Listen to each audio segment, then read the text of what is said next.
అందరికీ నమస్కారం అండి. నేను మీ నాగపద్మను. అయితే మరి అమ్మమ్మ చెప్పే కథలు చెప్తున్నానండి. అమ్మమ్మ చెప్పే కథల్లో ఒక కథ ధర్మశీలి. మరి కథలోకి వెళ్దామా అయితే అని. నా ఛానల్కి సబ్స్క్రైబ్ చేయండి, నాకు సపోర్ట్ చేయండి. మరి సత్యపురి అనే గ్రామంలో ధర్మశీలి అనే బ్రాహ్మణుడు ఉన్నాడు. ఆయనకి చిన్న కుటీరంలో ఒక పాత శివాలయం పక్కన నదీ తీరంలో నివసిస్తున్నాడు. ఆయన ప్రతిరోజు తెల్లవారుజామునే లేచి నదిలో స్నానం చేసి సూర్యుడికి ఆజ్యం వదిలి నమస్కారం చేసి శివాలయంలో శివుడికి అభిషేకాలు పూజలు చేసేసి సంధ్య జపాదులు ముగించుకుని తనకున్న ఒకే ఒక్క రాగి చెంబు శుభ్రంగా తోముకుని నగరంలోకి వెళ్ళి ఒక్కొక్క వీధిలోకి గృహాలకి ఒక్కరోజు చొప్పున మాత్రమే భిక్షాటనకి వెళ్ళేవాడు. ప్రతి ఇంటి ముందు కూడా 3 సార్లు గాయత్రి మంత్రం జపించేవాడు. గాయత్రి మంత్రం అంటే ఏమిటో తెలుసా? ఓం భూర్భువస్సుః తత్సవితుర్వరేణ్యం భర్గో దేవస్య ధీమహి ధియో యో నః ప్రచోదయాత్ అని 3 సార్లు చెప్పేవాడు. ఆ సమయంలో ఎవరైనా గృహిణులు వచ్చి మా మంత్రం విని వస్తున్నా అంటూ ఎవరైనా బియ్యం ఇచ్చినా ఆ రాగి చెంపలో ఉన్న దాంట్లో పోసేసుకుని జోల్లో పెట్టేసుకునేవాడు. చెయ్యెత్తి వారిని అవసరాన్ని గుర్తించి వాళ్ళు ఆడవాళ్ళు వస్తే దీర్ఘ సుమంగళి భవ అని, పిల్లలు లేని ఆమె వస్తే పుత్రప్రాప్తిరస్తు అని, ఇంకా వేరే ఏమైనా పెద్దవాళ్ళు ఎవరైనా వస్తే ఇష్టకామ్యార్థ ఫల సిద్ధిరస్తు అని, ఇంకా బాగా పెద్దవాళ్ళు వస్తే ఆరోగ్య ప్రాప్తిరస్తు అంటూ అందరినీ దీవిస్తూ ఉండేవాడు. ఎవరితోనూ ధర్మశీలి ఏం మాట్లాడేవాడు కాదు. తిరిగి ఆ వీధిలోకి మళ్ళీ వెళ్ళాలంటే ఒక నెల పోవాలి. ఆయన దీవెనలందరికీ కూడా ఫలించాయి. అందరూ ఆడవాళ్ళందరూ కూడా ఆయన ఎప్పుడు వస్తాడా అని ఎదురు చూస్తూ ఉండేవారు. చాలామంది పప్పు దినుసులు, పండ్లు, బియ్యము అన్నీ కూడా ఇచ్చేవారు. ధర్మశీలి రోజుకొక్క వీధిలోకి మాత్రమే వెళ్ళి తన జోలు నిండిపోయి బరువుగా అనిపించగానే తన కుటీరంలోకి వచ్చేసేవాడు. ధర్మశీలి తన జోలిలోని పదార్థాలన్నీ కూడా పండ్లని, కాయగూరలని, రోకల వంటిని అన్నిటికీ విడివిడిగా పెట్టేవాడు అనమాట. కలిపేసి వచ్చేస్తాయి కదా. మరి తన కుటీరంలోకి వెళ్ళి నేల తవ్వి ఒక బాణలోని పప్పు, బియ్యము పోసేసేవాడు. తనకు ఆ పాటకి కావలసిన భోజనానికి కావలసిన 9 గుప్పెళ్ళ బియ్యాన్ని పప్పుతో కలిపేసి ఉంచుకుని కూరలు దాంట్లో వేసేసి చిన్న కుండలో వండుకునేవాడు. నూకల్లాంటివి భూమిలో పాతి ఉంచిన ముంతలో వేసేసేవాడు. బాగా వచ్చిన కాయగూరలని, పళ్ళుని శివాలయం దగ్గరగా నివాసం ఉండే ముసలివాళ్ళకి, పేదవాళ్ళకి, అవిటి వాళ్ళకి అందరికీ కూడా పంచిపెట్టేసేవాడు. ఆయన తన కుటీరం ముందున్న పొయ్యిలో బియ్యము, పప్పు, కూరలు కలిపి వండి ఉప్పు కారం లేని ఆ కిచిడిని ముందు సూర్యుడికి పెట్టేవాడు. ఆలయంలో శివుడికి నివేదన చేసి కాకికి ఒక ముద్ద పెట్టి తన కుటీరం దగ్గర ఉండే కుక్కకు కొంచెం పెట్టి మిగిలింది తాను తినేవాడు.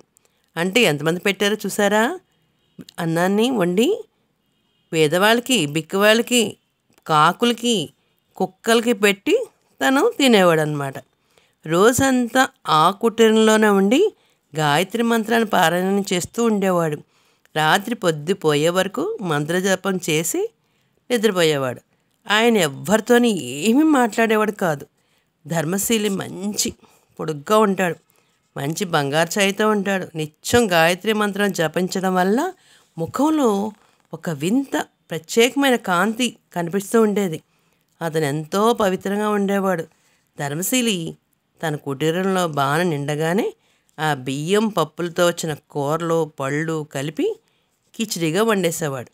ముందుగా సూర్యుడికి, తర్వాత శివుడికి నివేదన చేసి వేపకట్టెలతో వంట చేస్తూ కరివేపాకు తెడ్డుతో కలుపుతూ ఎర్రచందనం గిన్నెలో కిచిడి తీసుకుని శ్రీగంధం కొయ్య గరిటితో శివాలయం దగ్గర ఉన్న వృద్ధులకి, అవిటి వాళ్ళకి పెట్టేవాడు.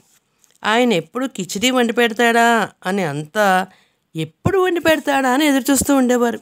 ఒకసారి వారానికి, 10 రోజులకి, మరొకసారి 3 రోజులకి. ఎప్పుడు బాణ నిండితే అప్పుడు కిచిడి వండి శివాలయం దగ్గర ఉన్న వాళ్ళందరికీ కూడా వడ్డించేవాడు. ఆ శివాలయం చాలా పురాతనమైనది. ఎప్పటిదో కొన్ని వందల సంవత్సరాల క్రితం ఉంది. కొన్ని మండపాలు శిథిలావస్థలో ఉన్నాయి.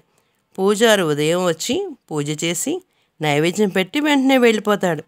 ఆ ఆలయంలో వీలున్న చోటల్లా అనాథులైన వృద్ధులకి, బిచ్చగాళ్ళు అక్కడ ఉండిపోవడం మొదలుపెట్టారు. ఏమీ లేనివాళ్ళు. ఆయన కిచిడి 3-4 సార్లు తిన్నవారికి శరీరంలో బాధలన్నీ పోయినాయి. ఆరోగ్యంగా ఉండేవారు. కేవలం శివాలయం దగ్గర ఉండేవారే కాకుండా నది అవతల వైపు వెళ్ళే బాటసారులు సైతము కిచిడి తిని ఆ రోజు అక్కడ ఉండి వెళ్ళేవాడు. క్రమంగా ధర్మశీల కిచిడి మహిమగల కిచిడిగా ఊరంతా చెప్పేసుకునేవారనమాట. ధర్మశీల గారు ఇచ్చే కిచిడి తింటే మేమెంతో ఆరోగ్యమైపోతున్నామని ఊరు వాడ అందరికీ తెలిసిపోయింది. ఆ ఆరోగ్యం బాగోలేని వాళ్ళు కూడా చూద్దాం ఆ కిచిడి మహత్యం ఏంటో అని చెప్పేసి వాళ్ళు కూడా వచ్చి వ్యాధులు తగ్గిపోతే వెళ్ళిపోయేవారనమాట. ఆ కిచిడి వండే రోజు కోసం ఎదురు చూస్తూ ఉండేవారు. ఎవరికైనా జబ్బులు చేసినాయనుకో, ఆ ధర్మశీల గారు ఎప్పుడు కిచిడి వండుతారో ఆ కిచిడి తింటే మనకు ఆరోగ్యం వస్తుంది అనుకుని అక్కడే ఉండి ఆయన పెట్టిన తిని వెళ్ళేవారు. ఆరోగ్యంతో వెళ్ళిపోయేవారు. ధర్మశీల ఈ కిచిడి వండి సూర్యుడికి, శివుడికి నివేదన చేసి అందరికీ పంచే వరకు వేచి ఉండి ప్రసాదం స్వీకరించి వెళ్ళేవారు చాలామంది. ఎంతోమంది స్త్రీలు ఆయన కిచిడి గురించి తెలిసి తన ఇంటి ముందుకు ధర్మశీల రాగానే బాగా ఎక్కువగా బియ్యము, పప్పులు ఇచ్చేవారు. గృహిణులు ధర్మశీలకి భిక్ష వేస్తున్నట్టు కాకుండా ఒక సేవ కానీ అది వాళ్ళ భాగ్యం కానీ భావించేవారు. ధర్మశీలి తన జోలిలో వచ్చిన రోకలతోటి నూత వస్త్రాలు కొని శివాలయం దగ్గరున్న వృద్ధులకి ఇచ్చేవాడు. ఆయన సేవలు చూసి జనాలు ఆశ్చర్యపోయేవారు. ఆయన్ని యాచించి వండి భిక్షుకులకు పెట్టడము, ఆయన కిచిడిని తిన్నవారికి వ్యాధులు నయమవడము విచిత్రంగా ఉందని అందరూ చెప్పుకున్నారు. ధర్మశీల ఎప్పుడు తన కోసము బట్టలు కూడా కొనుక్కోలేదు. శివాలయంలో శివలింగానికి అభిషేకం చేసిన తర్వాత లింగాన్ని తుడిచి కట్టే వస్త్రాలు పాతబడ్డాక వాటిని అవి మాత్రమే బట్టలు కట్టుకునేవాడు. శివాలయంలో దర్శకులు పెరగడంతో చూసేవాళ్ళు గుడికి రావడం వాళ్ళు ఎక్కువ అవడంతోనే ఆలయ పూజారి ప్రతినిత్యము వచ్చి ఉదయం సాయంత్రం పూజలు, హారతులు, కోరిన భక్తుల పేరిట అభిషేకాలు చేయడం మొదలుపెట్టారు. ధర్మశీలను చూసి పూజారిలో మార్పు వచ్చింది. ఆ ఆలయాన్ని పునరుద్ధరించడానికి బాగు చేయాలనే కోరిక కూడా కలిగింది. తనకు జరుగుబాటు అవుతుందనే ఆలోచన వచ్చి పూజారి ఆలయానికి వచ్చే వాళ్ళతో అడిగాడు, ఈ గుడిని కొంచెము మనము చేయిద్దామా అని. శివుని దర్శనానికి వచ్చే భక్తుల సాయంతో అక్కడ హుండీని ఏర్పాటు చేశారు. భక్తులు ఆ హుండీలో ఆలయాన్ని మళ్ళీ పునర్నిర్మించాలని తమకు తోచిన విధంగా దక్షిణలు వేస్తూ వెళ్ళిపోతూ ఉండేవారు. కొన్ని రోజులు అయ్యేసరికి హుండీ బాగా నిండింది. కొంతమంది భక్తులు పూనుకుని శివాలయాన్ని మళ్ళీ పునరుద్ధరించడానికి ఎంతో అందంగా నిర్మించారు. భిక్షుకులు నివసించడానికి పెద్ద చావడి కూడా నిర్మించేశారు. ఆనాట ఈనాట ధర్మశీల గురించి నగరపు రాజుగారికి తెలిసింది. ఆయన ఎంతకాలంగానో ఆయన కడుపు నొప్పితో బాధపడుతున్నాడు. తను రాజవైద్యుడు ఇచ్చిన మందులతో ఇంకా పెరిగింది. ఏమిటో ధర్మశీల కిచిడి విషయం తిన్న రాజుగారికి ఏమనిపించిందంటే, ఎలాగైనా సరే ఒకరోజు నేను ఆ ధర్మశీల దగ్గరికి వెళ్ళి ఆయన కిచిడి తింటే నా రోగం బాగైపోతుందేమో అనుకుని వేరే వేషం వేసుకుని నడుస్తూ ఎవ్వరికీ చెప్పకుండా ఎవ్వరిని కూడా రానివద్దని చెప్పి శివాలయంలోకి వెళ్ళారు. రాజుగారు అక్కడ అంతా చూశారు. అది ఆయన గమనించేశారు. ఎంతోమంది వచ్చి శివుని దర్శించి హుండీలో కానుకలు ఇస్తున్నారు. స్త్రీలు గుడి శుభ్రపరుస్తున్నారు, ముగ్గులేస్తున్నారు. ధర్మశీల కిచిడి వండే వరకు ఆ పనులన్నీ చేసి ప్రసాదం స్వీకరించి వెళ్ళిపోయేవారు.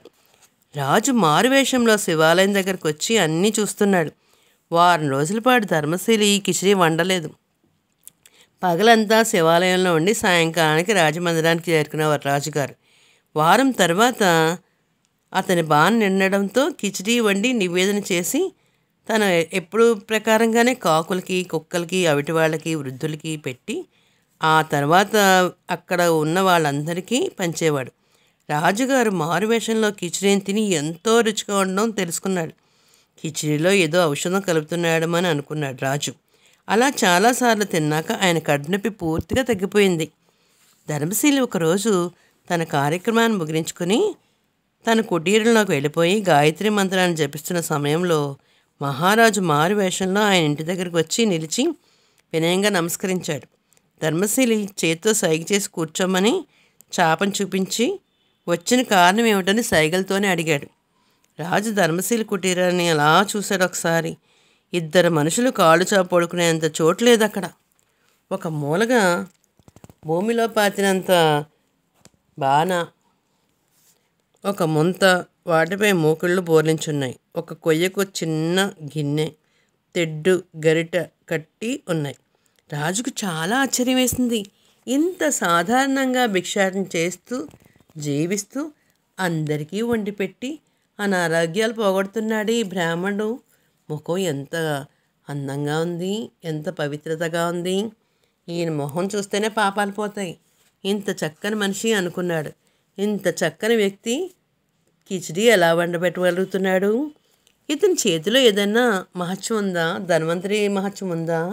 జబ్బులు ఎలా నయమైపోతున్నాయి అని అనుకున్నాడు. మహారాజు ఆలోచిస్తున్నాడు. మహానుభావా, మీ రాజ్యంలో ఎంతోమందికి శారీరక రుగ్మతలు, ఏ వైద్యము ఔషధము లేకుండా తమ కిచిడితో ఎలా నయం చేస్తున్నారు? మీరు వైద్యులా అని ప్రశ్నించాడు రాజు. రాజు ధర్మశీలిని సామాన్య మానవుడిలాగా ధర్మశీలి కాదని తల అడ్డంగా ఊపాడు. తమరు ఎవరితోనూ మాట్లాడరా మహాత్మా? నాతో కొంచెంసేపు మాట్లాడండి అన్నాడు రాజు. తమరు వైద్యులు కానప్పుడు తమరు వడ్డించిన కిచిడీతో వ్యాధులు ఎలా నయమవుతున్నాయి అని రాజు మళ్ళీ ప్రశ్నేశాడు. ఆయనకు ధర్మశీలి నవ్వే సమాధానమైంది. మాట్లాడలేదు ధర్మశీలి. రాజు, మహాత్మా, నేను ఈ దేశపు రాజుని. చాలా కాలంగా కడుపు నొప్పితో బాధపడుతున్నానే. మీ కిచిడి తిన్నాక నా కడుపులో నొప్పి తగ్గిపోయింది. నా దేశ ప్రజలు మీ వల్ల ఎలాంటి బాధలు లేకుండా సుఖంగా ఉంటున్నారు. మరి అందుకు మీకు కృతజ్ఞతలు తెలిపాల్సిన ధర్మం నాదే కదా. దయచేసి మీ గురించి తెలిసి నేను ధన్యం చేయండి అని అన్నాడు రాజు అభ్యర్థన అడుగుతూ. ధర్మశీలి నవ్వుతూ, మహారాజా, మీరు సాధారణమైన వ్యక్తి అయ్యుండరని అనుకున్నాను నేను. ఇంత చొరవగా నాతో మాట్లాడను ఇంతవరకు నా కుటీరానికి ఎవ్వరూ రాలేదు. రాజా, నా గురించి చెప్పను పెద్దగా ఏమీ లేదు. నేను 16 ఏళ్ల వయసులో ఉండగా నదిని దాటుతుండగా నన్ను వస్తువులున్న మూటను నది దాటించి నా తల్లిని అవతల వైపు నుండి తీసుకురాన వెళ్ళిన నా తల్లి తండ్రితో సహా నా కళ్ళ ముందే నదిలో వరదలో కొట్టుకుపోయారు.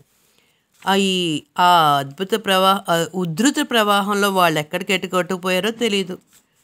నాకు మా తండ్రి చెప్పిన నీతులు, మానవతా విలువలు, వేదసారం బోధించారు. గాయత్రి మంత్రాన్ని ఉపదేశించారు.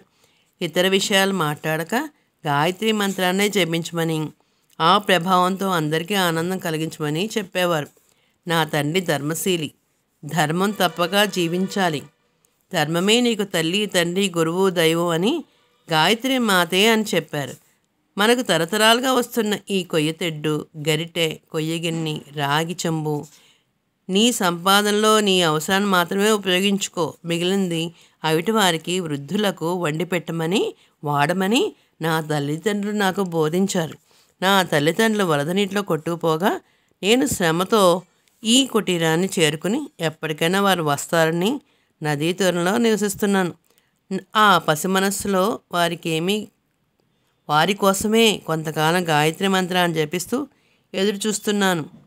రాజా, గత 50 సంవత్సరాలుగా నేను ఈ కుటీరంలో నివసిస్తూ ప్రతిరోజు నా తల్లిదండ్రులను స్మరిస్తూ నదిలో స్నానం చేసి యాచకృతిలో జీవిస్తున్నాను. ఆ గాయత్రి మాత మంత్రం జపం నిరంతరం చేస్తూ నా దగ్గరున్న మిగిలిన పదార్థాలతో కిచిడీ చేసి పెడుతున్నాను అందరికీ. గాయత్రి మంత్రాన్ని జపిస్తూ కరివేపాకు తెడ్డుతో కలయబెడుతూ చంద్రపు గిన్నెలో వేడిగా ఉన్న కిచిడీని గంధపు గరిటతో వడ్డిస్తున్నాను. వేపకర్రలతో వండుతున్నందున వీటికి ప్రభావం వలన శరీరంలో వేడి తగ్గి చలువ చేసి శారీరక రుగ్మతలు ఆ గాయత్రి మాత మంత్ర ప్రభావంతో తగ్గిపోతున్నాయి. కిచిడీ తిన్నవారికి తమకు పని ఒత్తిడి వలన శరీరంలో ఉష్ణం పెరిగి కడుపు నొప్పి కలిగింది. శిథిలావస్థలో ఉన్న శివాలయం భక్తులతో కిటకలాడుతూ నేడు కొత్త మందిరంలా ఆలయంలాగా నిత్య కళ్యాణం పచ్చతోరణంగా మారింది. రాజా, నా అంత్యఘడియలు సమీపిస్తున్నాయి. 9 కోట్ల గాయత్రి పూర్తయింది. మీతో మాట్లాడిన ఈ మాటలే చాలా కాలం తర్వాత నేను నోరు విప్పి మాట్లాడిన చివరి మాటలయ్యి. గాయత్రి మాత దర్శనం అవుతుంది. ఆ తల్లి చల్లని ఒడిలోకి చేరుకుంటాను. మీ వంటి సద్గుణశీలులతో నా చివరి మాటలు మాట్లాడి నాకు ఎంతో సంతోషంగా ఉందని సుదీర్ఘమైన తన కథ చెప్పి ధర్మశీలి పద్మాసనంలో కూర్చుని గాయత్రి మంత్రాన్ని జపిస్తూ ధ్యానంలోకి వెళ్ళిపోయాడు. రాజు చూస్తుండగానే ధర్మశీలి శిరస్సు విచ్చిపోయి ఒక జ్యోతి పైకి లేచి ఆకాశం వైపు పయనించి వెళ్ళిపోయింది. ఆ దృశ్యం చూసి రాజు నిశ్చేష్టుడే అచేతనంగా అలా ఉండిపోయాడు. కొంచెం సేపటికి మహారాజు తేరుకుని ధర్మశీలి శరీరంలోని అక్కడే సమాధి కట్టించి ఆలయంలోని ఒక మందిరంలో ఈ బాణలను ఉంచాడు. ఆలయంలో వచ్చే వాళ్ళందరూ ధర్మశీలి బాణ అని పేరున్న బాణతో కొంత బియ్యము, పప్పు వేయడము, ఆ రాగి చెంబులో శివుడికి అభిషేకం చేయడము, బాణ నిండగానే ఆలయ పూజారి కిచిడి వండి భక్తులకు ప్రసాదం పంచడం శివాలయంలో ఒక ఆచారంగా మారిపోయింది. మహారాజు ఆ నది మీద వంతెన నిర్మించి ప్రజలకు సులువుగా నది దాటవేలుగా ఏర్పాటు చేశాడు. ప్రజలు ఆ వంతెనను ధర్మశీలి వంతెన అని పిలుస్తారు. చూశారుగా గాయత్రీ మంత్ర ప్రభావం ఎంత గొప్పదో. గాయత్రీమాతను దర్శించినంతనే, ఆ మంత్రం చెప్పినంతనే ఎంత ముక్తికి మోక్షం పొందాడు ధర్మశీలి. చూసారా మరి? మనలో ఉన్న నియమనిష్టలే గొప్ప శక్తులు అవుతాయి. ధర్మశీలికి అదే అయింది. పేదవాళ్ళకి, డబ్బు లేని వాళ్ళకి, తిండి లేని వాళ్ళకి, బీద బిక్కికి తను వండిన కిచిడి ప్రసాదాన్ని అందరికీ పెట్టడం వల్ల వాళ్ళెంతో సంతోషంగా ఆరోగ్యంగా ఉండడం కూడా జరిగిందనమాట. ఇదంతా కూడా గాయత్రీమాత మహిమ. ప్రతిరోజు కూడా పిల్లలందరూ గాయత్రీమాత మంత్రాన్ని చదువుకున్నట్లయితే చదువులో చాలా గొప్ప ప్రావీణ్యత పొందగలుగుతారు. మరి ధర్మశీల వల్ల మనం తెలుసుకోవాల్సిన నీతి ఏమిటంటే, మనకున్న దానిలో 10 మందికి పెట్టి మనం తినడం అనేది నీతి. తెలుగువారి దీపకాంతికి లైక్ చేసి, షేర్ చేసి, సబ్స్క్రైబ్ చేసి కామెంట్ రూపంలో పెట్టండి మరి.